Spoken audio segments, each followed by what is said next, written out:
Sleepless nights were a commonplace thing. I mean, if you're not working on the car overnight, you're not, actually physically being next to the car. You're sitting at home, you're laying in bed, you're thinking about the next step, you're thinking about what you have to do the next day, or you're thinking about the trip that you're about to go on and what's going to happen, and preparing yourself mentally for that to happen. And yeah, definitely, sleepless nights were 100% there, 110% there.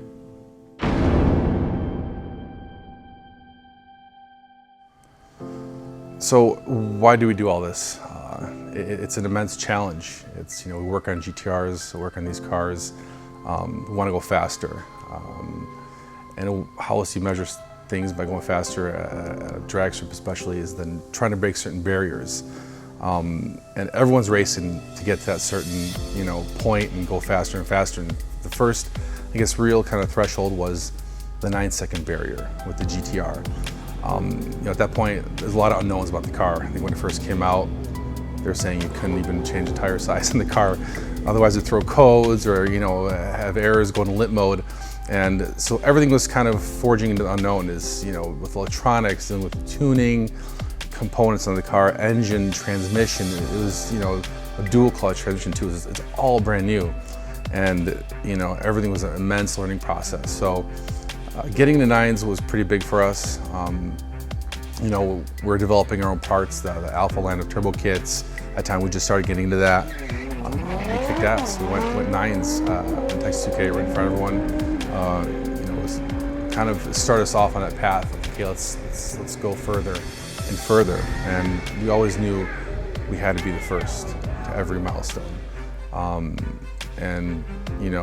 Everyone worked their asses off to do it. After the 9s, we developed more products for the car, found more weak points, and there are times where we hit a threshold with either the engine program or transmission. Sometimes it was out of our hand. We had to wait for someone else to work on something, and that was the frustrating part. But we never really stopped. We always worked on something else, how to make more power. If we're breaking stuff at this level, we're sometimes working way beyond it just to know that when that part was addressed, we have that much more headroom to go with a car. So again, the next barrier was the 8s, and to us, that's a huge jump. Dropping a second, especially the faster you go, it's going 10s to 9s, and then 9s to 8s, it just gets harder and harder the quicker you want to go. So again, it required a lot of innovation, a lot of broken parts, a lot of time spent at night scratching our heads. We're sawing blocks apart into pieces, into sections, looking at stuff. Wow, was this breaking? What was going on here? Working with vendors closely, suppliers of transmission parts, be it Shepherd or Datsun, whoever else, testing their stuff, pushing to the limit, breaking parts, over and over again. I can't stress that enough. But that's the only way to learn, is break something, assess it, fix it, try to make it better, and go out again.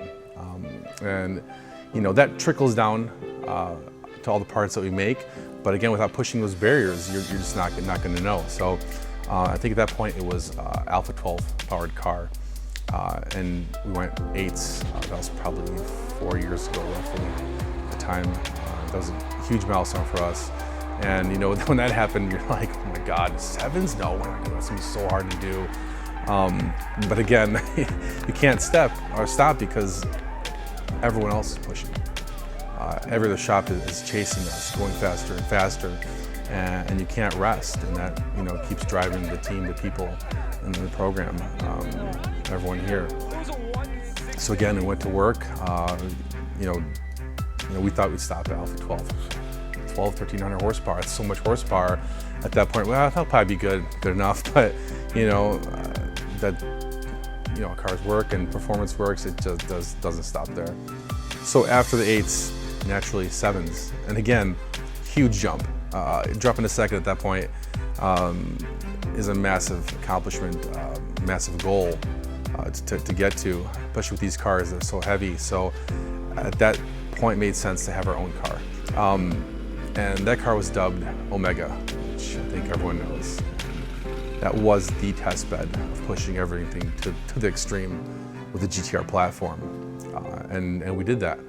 We tested so much stuff, from engines to cams to turbos, intercoolers. everything on that car and just kept chasing the record down further and further and further. And that was an incredibly hard goal to achieve. We had a lot of stuff working against us from weather. We'd travel out of state, go somewhere, and the weather come in and wipe the weekend out. So it made us work for it pretty hard. But eventually we did get that 7, and it was a huge accomplishment, and you know, a huge boost for the team, for our customers, because I mean, they love the car, we love the car, and everything we learned from that car, all the parts we've broken and improved on, just trickled down into the parts that we sell, even down to the basics, even the mild packages. Everything we learned from that car just all goes into those parts. So it was huge for us.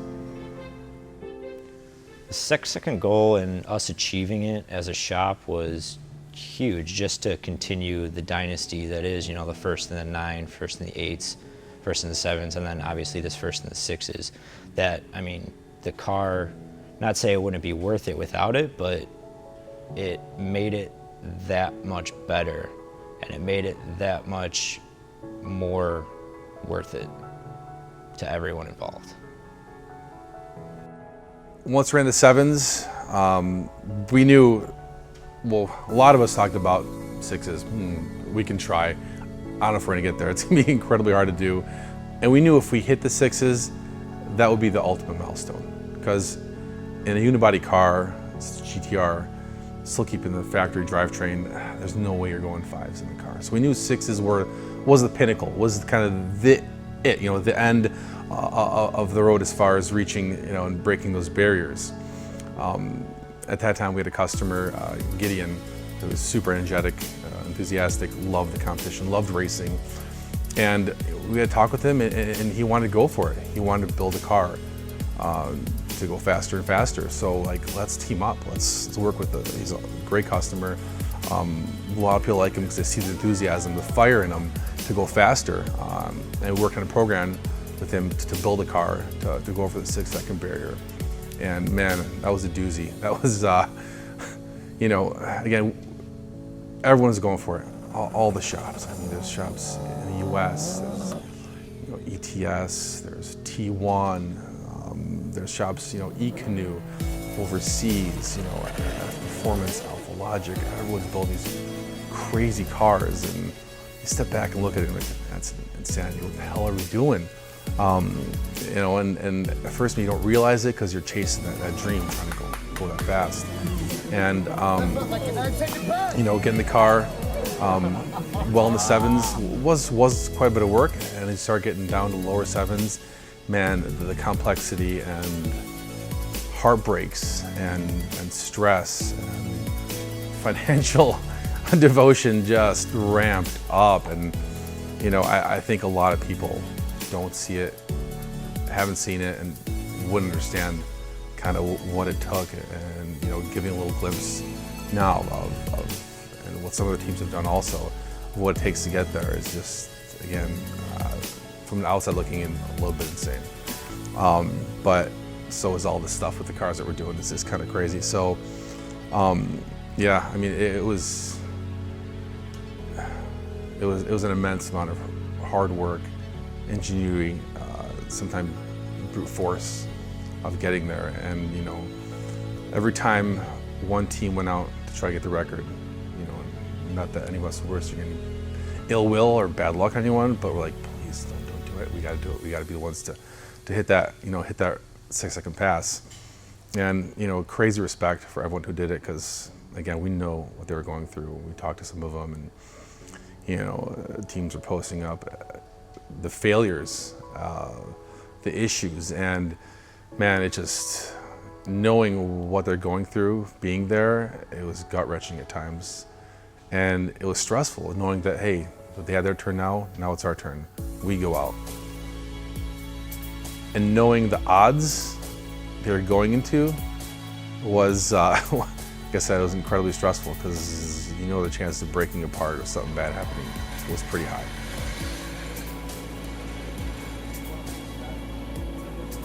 Days and the weeks before Texas 2K, leading up to the event, I mean, I think they were nerve-wracking for everyone, just not only getting the cars ready, but knowing that there are 4 or 5 other people that are really close into the the running of the sixes, and hearing that Alpha Logic came out with 2 cars basically that are right on the doorstep, and hearing that they were going to go out the same weekend as us, and it was just super nerve-wracking. And I think we all just wanted to get down there and start running, and luckily we had a couple days in advance to do that and better prepare ourselves for the actual event. We had some bad luck those 2 first days, but I think we were all pretty much in the same place. And as far as just nerves in general, I mean, ETS was showing up as well with their powerhouse of a car, and everyone was just expecting someone else to do it before us, and we're kind of not crossing our fingers, but there's this hope that they won't do it, but there's also hope that someone will do it. And it was nerve-wracking, that's to say the least. Yeah, if we were second in line in those staging lanes and we saw ETS, or I mean anyone for that matter, in front of us do it before us, it would have been heartbreaking. It would have kind of also been a relief, though. It wouldn't make the build not worth it, but that's all anyone wanted out of it, was to go sixes and be the first ones to do that. And I think it just means a lot in general for that to happen. We were testing a different car, testing OB's car, the Queen, and also brought Gideon's car, to kind of do some shakedown stuff before the event. And 5 days, I think it was before the actual event, or 4 days, we decided to kind of let it go, see what happened. The track was pretty good, and things didn't go as planned. We kind of, I hate to go into things with high expectations. I'm usually pretty conservative, kind of shoot low usually, just to be somewhat safe. And I had a good feeling. The first full-blown pass the car made, like I said, things didn't go very good. We right off the bat, the car on the track, and I heard it running only on 5 cylinders from the launch. At 730, I forget, 198 miles an hour or something like that, on 5 cylinders. We got back to the pits, and Gideon rolled around, and as the car pulled up, I saw some smoke out of the hood. And immediately the smoke got more intense, and the first thing in my mind was fire. I just ran to the trailer for a fire extinguisher, and as I grabbed it, I think looked around, and I saw a little flame puff out in front. And it was all hands on deck trying to put that fire out. And it wasn't a very big fire, but anyone who's experienced a fire in a race car, there's no such thing as a small fire. It always does a lot of damage because it's intense heat. And yeah, it was brutal. Luckily, didn't hit any electronics, anything too major, but it was a lot of work to get the stuff fixed. It was the front core support, the hood, the wastegate lines, couple wiring that went up front. I mean, so it was a lot of stuff that happened. And thankfully, people jumped in and helped out. Our guys, killed themselves literally to get the car back on the road.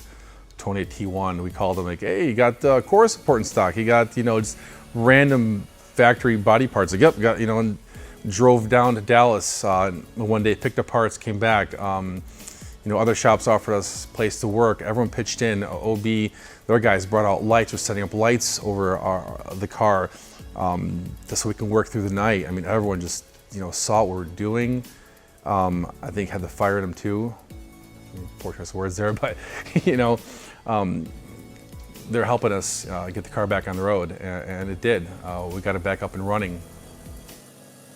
As everyone knows, with these high-power 6-second cars, no pass is ever guaranteed a second pass. So we know that going into this. So we decided to call in Scott, our engine builder, just to take the motor and pull the heads off, just to check what was going on and just to see if we needed to do anything. And luckily that came out. We came out ahead on that. And at the same time, I pulled the trans out, and we had a trans in the trailer with a billet front case. We said, why not? So we did that as well. And so we basically ended up tearing the whole car down in the pits and rebuilding it from the ground up. Something that would take us a week in the shop, and we did it in, you know, 2 days overnight, and worked out. So Thursday we all woke up. We got a decent amount of sleep Wednesday night. I think I had told Martin the car would be done mid-afternoon sometime. It was right around there. We got the car running and ready to go again. So that was when roll racing started, I believe, for the event. We did a 1 or 2, maybe 3, I think, just light roll racing passes, and just to see if the car was good to go and shake it down essentially. And the car, I mean, it did well. I think one of the roll racing passes, it did 200 miles an hour on a shakedown, which is, I mean, that's pretty stout. And I think at that point we called the car good, and we kind of saved it until Friday. And Friday we all thought that was the day. You know, that was, we already had this hardship and we got through it. And this was the day to do, you know, quarter mile stuff. We're gonna go out there and go at it hard and see what the car can do. And I think we just did 1 or 2 soft passes, and then the pass we were gonna try and go for it, we saw the car go down. I think it got almost to the 8th and had a decent puff of steam out from under the hood, and didn't really think much of it. I mean, you know, cars when they break up and stuff, you get some kind of smoke out of the exhaust. It's kind of hard to see from where we were at. So the car was still driving, we saw by the end of the track, and all seemed well. And car, you know, we all waited at the pits for it to come back. It came around, and it didn't sound so hot.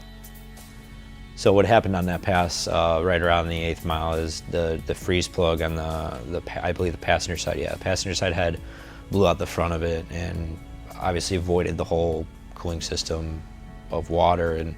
And wasn't realized at the time. Obviously, without coolant in the motor, the coolant gauge doesn't register correctly. So Gideon thought nothing of it.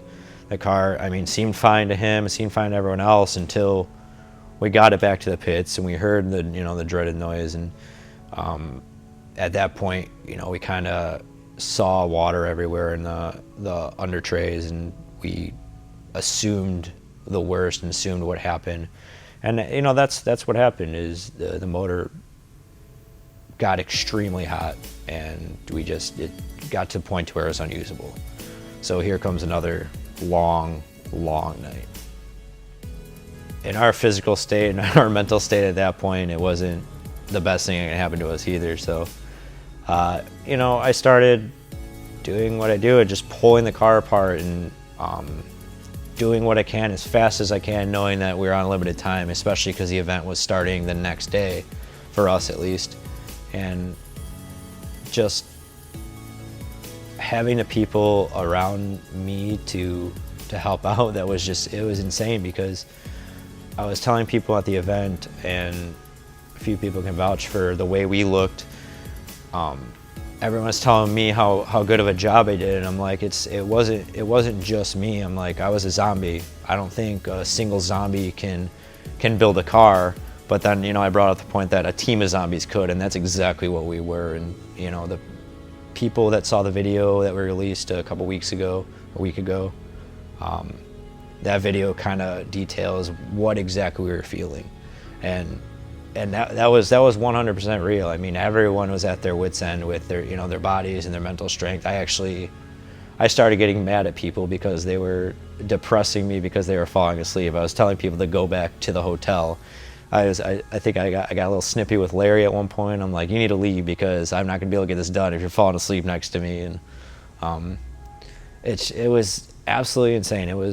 I've had long nights in the garage before, but never like this. Nothing was ever. I mean, and to hear that car start up it was 6 in the morning when that car started, and we taped a flashlight to the hood, and Jake, he drove it around the pits and actually got pulled over by the sheriff that was on guard that day and got yelled at. But it was something crazy to see that car in that amount of time come together. I mean, we finished, I think we had that thing out and back together with a new engine and everything. I think it was 10 hours or something crazy.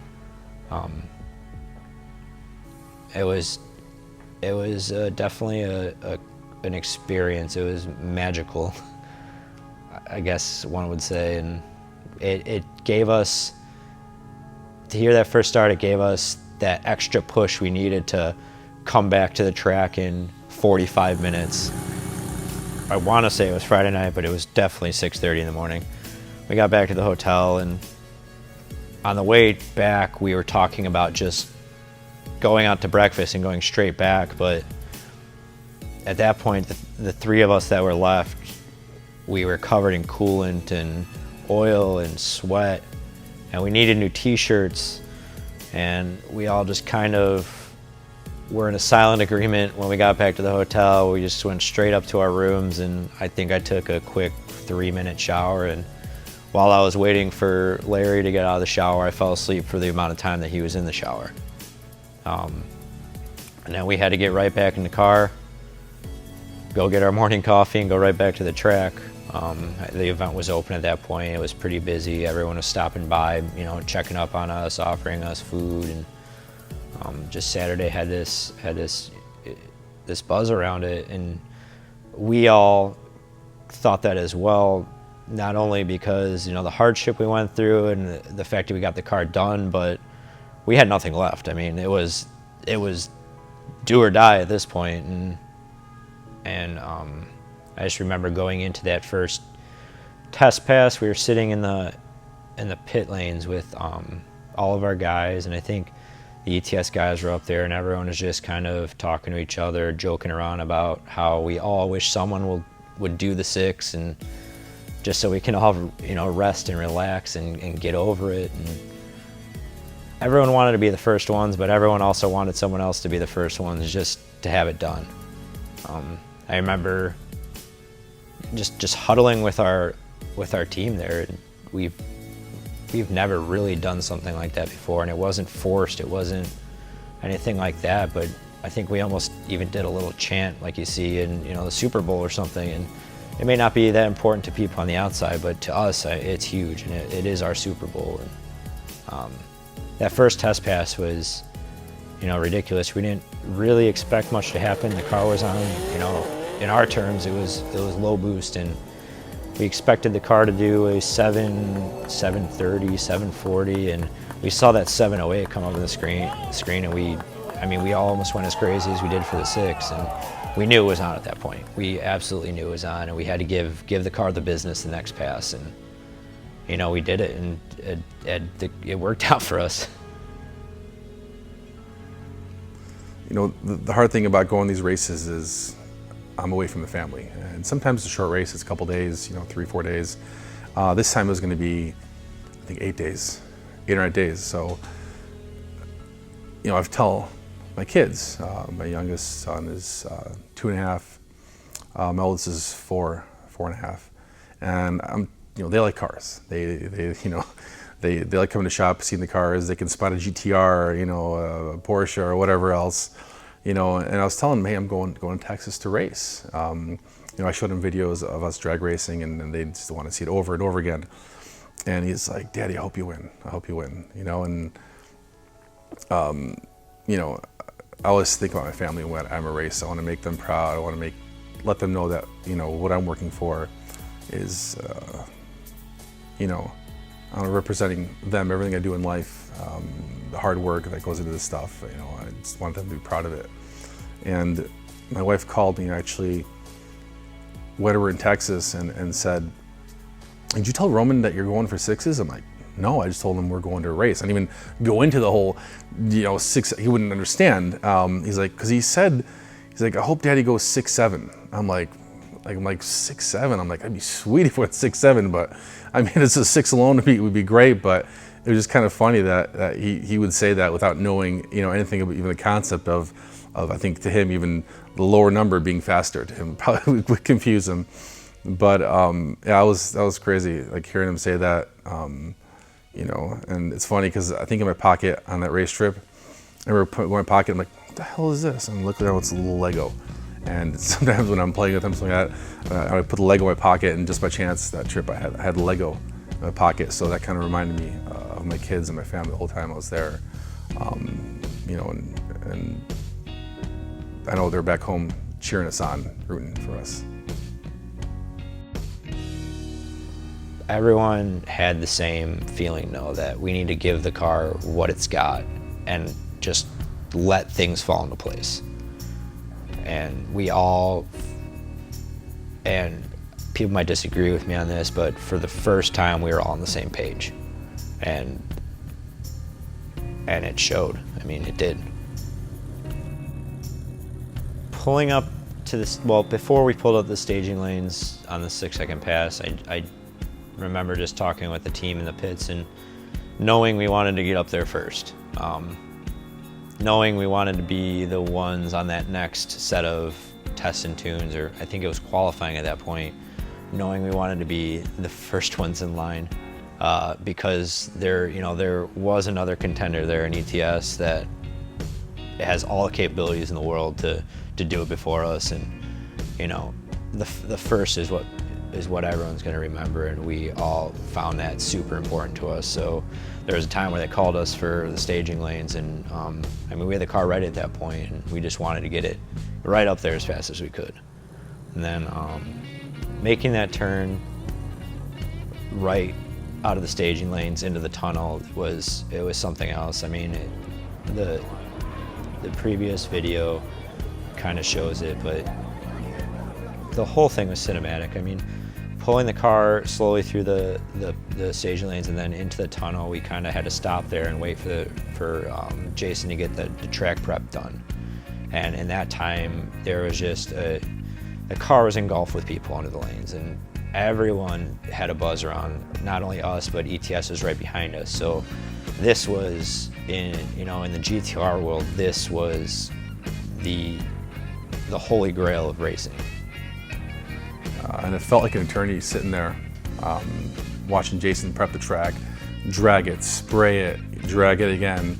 It was probably 10 minutes, seemed like half an hour. And I'm sitting there, next to Giddy, trying to keep him calm because he's a firecracker. He's ready to go. He wants to go. Remember he's asking me, he's like, so how much power did you give it? I'm like, it's a little bit more. It's not much more. In reality, it was a lot more, but I didn't want to psych him out and tell him, oh, it's got 200, 300 horsepower.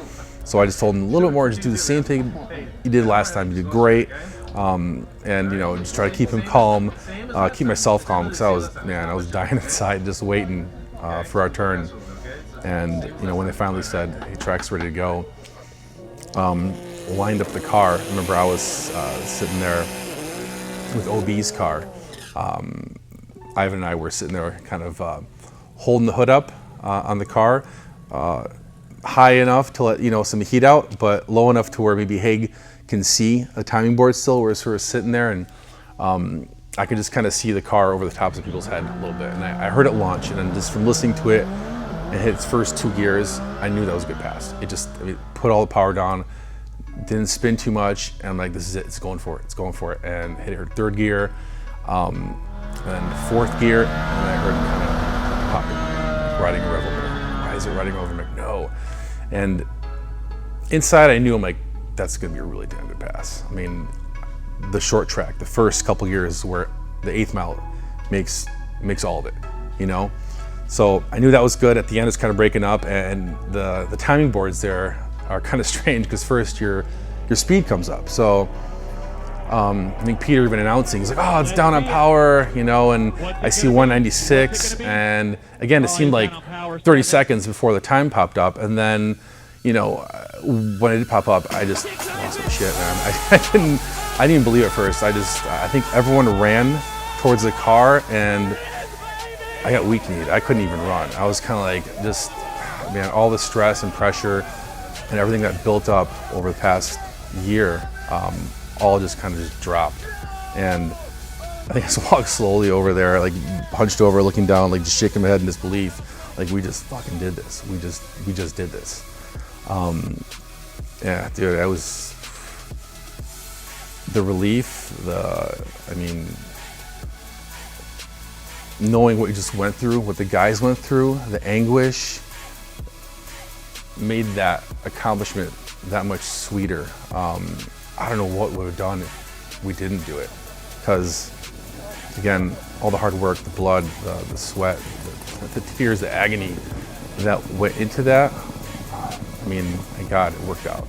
Everyone was just, as soon as that time came up, there was no thought in what anyone's actions were. There was no I need to look cool, or I need to like show my face to anyone. It was just, I'm gonna do whatever comes to my body, and everyone just basically started jumping up and down. I think everyone missed 4 or 5 high fives, probably slapped someone in the face, and then Haig came running over from OB, and one of our guys picked him up in his full race suit. He came over in his helmet and everything, and he just looks like the Stig on the line, just jumping up and down as well, almost like an astronaut. And I can imagine that we looked like we had just won the Stanley Cup, or the Super Bowl, or the World Series. I can imagine that we looked like, if anyone saw the last play of the World Series, Chris Bryant's face, the look on his face, where you can just tell he went back to being a child. Like, I can imagine that's how we all looked. And then after that initial celebration, we kind of regrouped ourselves, and we're like, I don't know if we were in disbelief or if it was just the relief that came over us. We were all just kind of, not drained, but kind of came back to our senses a little bit, and all just kind of huddled up, gave each other hugs, and came back together as a team and congratulated each and every, everyone there had a spot in this, and everyone there had a huge part. Jake was massive, especially helped me with the motor and everything, obviously. Everyone that helped those past few nights, Ivan with his expertise and his brains and helping along, and obviously Martin. Everyone just came together at that point as a group and just kind of congratulated each and every one of each other, and we all celebrated there. And then a few of us joined Giddy on that slab in front of the track, and kind of just soaked everything in. And like I said, to the people outside, it's not that big of a deal, because I mean, they look at motorsports as like, NASCAR's a big deal. We're not, but to us, this is a culmination of years and years and years of experience, and not one person's experience. So 10 people, 15 people, hundreds of years of experience coming together for one main goal. And that's basically, up until this point, what we've been working for.